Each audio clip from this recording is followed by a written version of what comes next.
Expected points, clean sheet odds, captaincy, and who are the best players to buy. This video has got all of the information you need to know ahead of game week 5.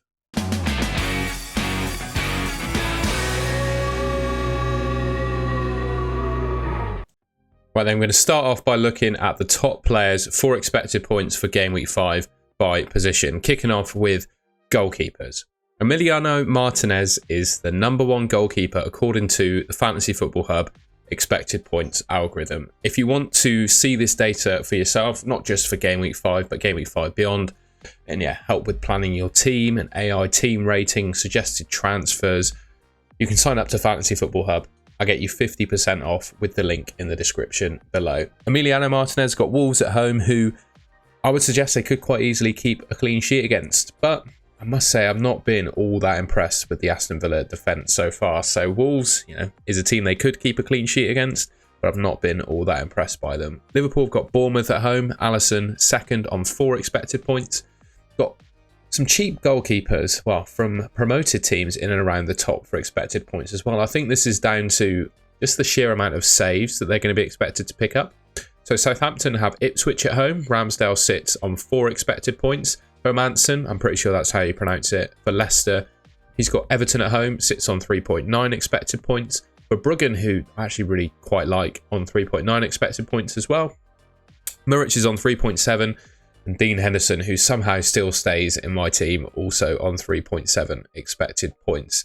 Quite interesting to see some of these some of these promoted, all 3 of the promoted goalkeepers up there for expected points. And I think what it does, and it's something I've mentioned in previous videos when talking about goalkeepers in specifically, if that's the way to word it, the top goalkeepers in FPL are the ones that keep an average amount of clean sheets, but ones that consistently get saves bonus, because I don't know, I feel like saves bonus is more consistent, I think, than getting clean sheets. That's just something I believe in. The promoted teams, goalkeepers, they're going to concede a lot of shots, which means they're going to make some saves.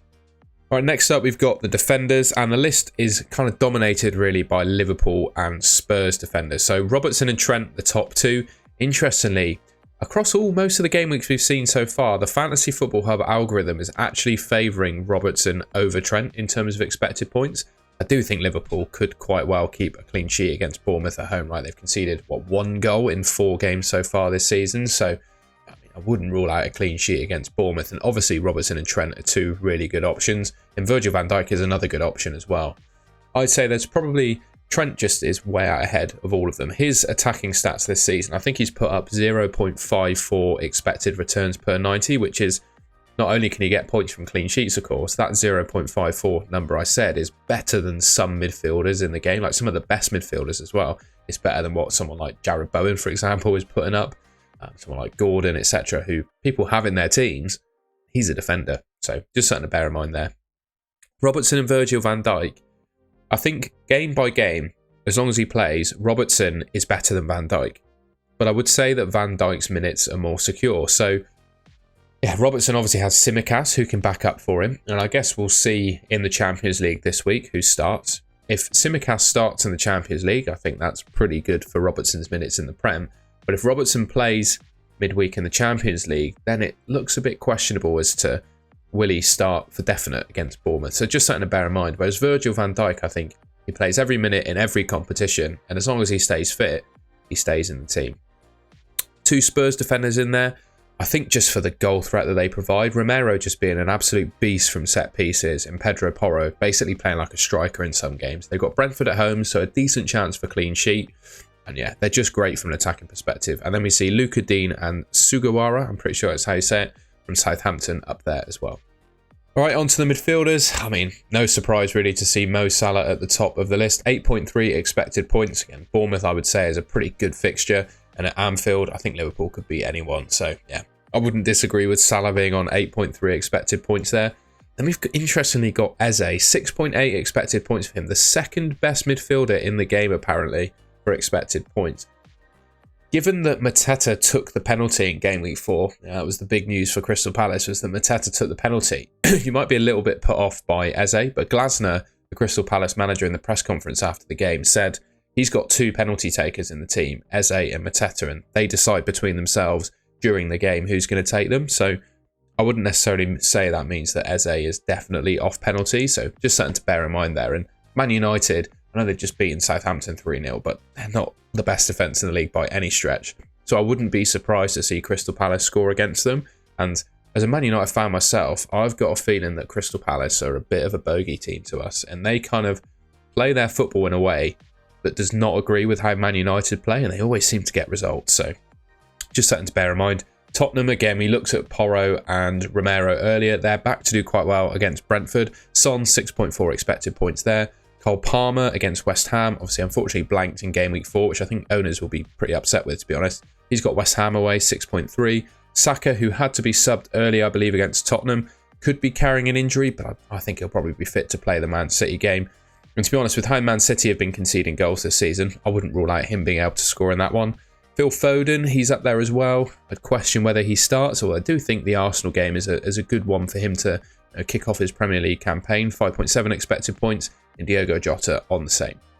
Forwards then, and we've got Erling Haaland as the number one. Obviously, he's gotten off to a robotic start this season, right? An absolutely ridiculous number of goals. He's got Arsenal at home, which is one, well, for Man City at least, apart from Arsenal away, is the toughest fixture on their calendar in my mind. And historically, Gabriel and Saliba have had good games against him.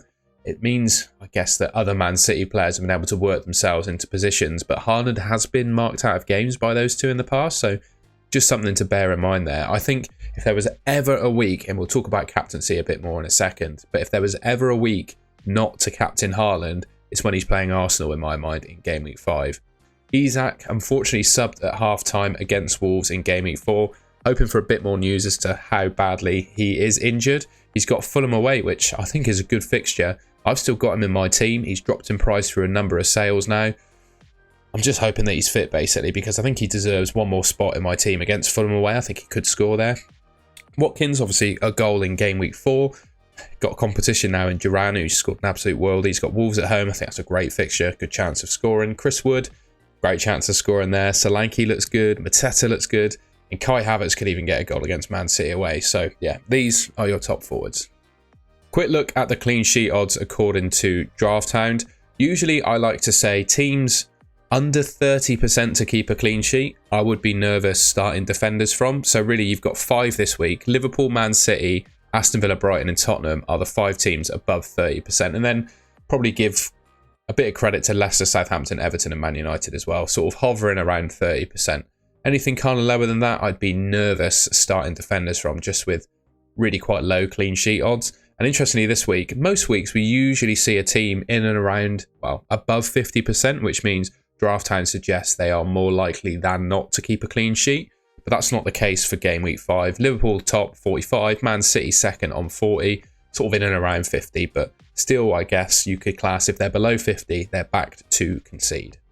A quick look at a couple of expected points algorithms then for captaincy. First up, Fantasy Football Hub. We've just gone position by position. Now we've got all of the positions together and the top players for expected points. And Salah leads the way. He's over 1 expected points in Game Week 5, higher than Haaland. So 8.3 compared to Haaland on 7.2. And like I was saying when going through Erling Haaland, if there was ever a week where you could get away with not captaining him, it's Game Week 5. I think this week you could genuinely captain Salah, and I think he's actually probably the optimal captain as well. We'll see how the Champions League and midweek games, etc. play out. You know, if he gets injured in that, then it might be a different story. But yeah, you've got to think Salah. If there was ever a week to captain over Haaland, it's when Haaland has Arsenal, in my opinion. I will probably be giving the captaincy to Mo Salah, and the Drafthound expected points algorithm suggests the same. And the next one, I just wanted to look at FPL review as well. I think these are 2 tried and trusted and respected around the FPL community in terms of projected points algorithms. Salah again leads the way over Haaland. 7 expected points for Salah and 6.5 for Haaland. Interestingly, although he's not a captain, Eze is still ranked really highly amongst players on this FPL review algorithm. Just one thing to bear in mind. But yeah, both of sort of trustworthy expected point sources there backing Salah over Haaland. I just wanted to round off the video by talking about, well, a few players that I think might be good additions to your team. First up is Jarrod Bowen. I really like him. I believe he's now become West Ham's club captain, although I saw he wasn't wearing the armband in Game Week 4, so not too sure where that's gone. but he usually starts every game he's fit for, plays 90 minutes, and like he's a player that just consistently scores 10 to 20 goals pretty much every season he plays for West Ham. And one thing to, I guess, bear in mind with Bowen, when you look at his goals compared to his expected goals, season on season, he outperforms his expected goals data just by being such like an elite finisher. So I wouldn't, you see last season, basically 12 XG and 16 goals. I wouldn't let the fact that he's put up a low amount of XG and still scored a goal put me off. He is such an elite finisher that we see this season on season. And the fixtures he's got coming up next 3, Chelsea at home, who I would suggest could well concede goals, and they're at home. Brentford away, who concede goals, and Ipswich at home, who also are not the best defensively. Those are 3 games where Bowen, in my mind, could get an attacking return in each of them. And he's relatively low owned at the moment, only 6% ownership in the game. So he's a nice differential, proven, trusted like Premier League goal scorer with good fixtures, good expected minutes. He's a really good option. I think Brian Mbeumo's ownership is about to absolutely shoot up as well. 7.1 million now, and he is just, I think he's amazing. Brentford's absolute talisman and best player. Takes penalties, free kicks without Tony in the team. Obviously, he's left now. Plays 90 minutes every game. And with Eze, well, he's not off pens. He's going to share them with Mateta. But with that sort of dilemma with Eze, you would compare the two kind of like for like at the same price. I think with what we found out in Game Week 4 and the fixtures that Mbeumo, look at those fixtures for Brentford. Even from Game Week 5, Tottenham away is a game where they could quite conceivably score in. And they got West Ham, Wolves, Man United, Ipswich, Fulham, Bournemouth, Everton, Leicester. I mean, some crazy good fixtures from Game Week 5 onwards. So, yeah, I think Mbeumo's looking like a really good option. I can't imagine he's not on people's radars right now with how good of a start he's had to this season. And yeah, a proven Premier League goal scorer over multiple seasons now. Brentford's talisman, best player, just ticks all the boxes of a good FPL asset. I'm definitely eyeing him up.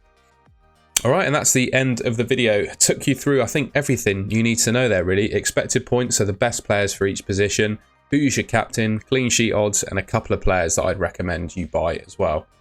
So yeah, I hope you enjoyed it. Please leave me a like rating if you did. Let me know in the comments if you agree or disagree with anything I said. Like I say in most of my videos, if you disagree with what I say, that's what FPL is all about. Just be polite about it in the comments. And yeah, I think that's about it. Not if there's anything else. No. If you enjoyed it and want to see more from me, you can subscribe to the Golden Goal channel, which should be just there on your screen.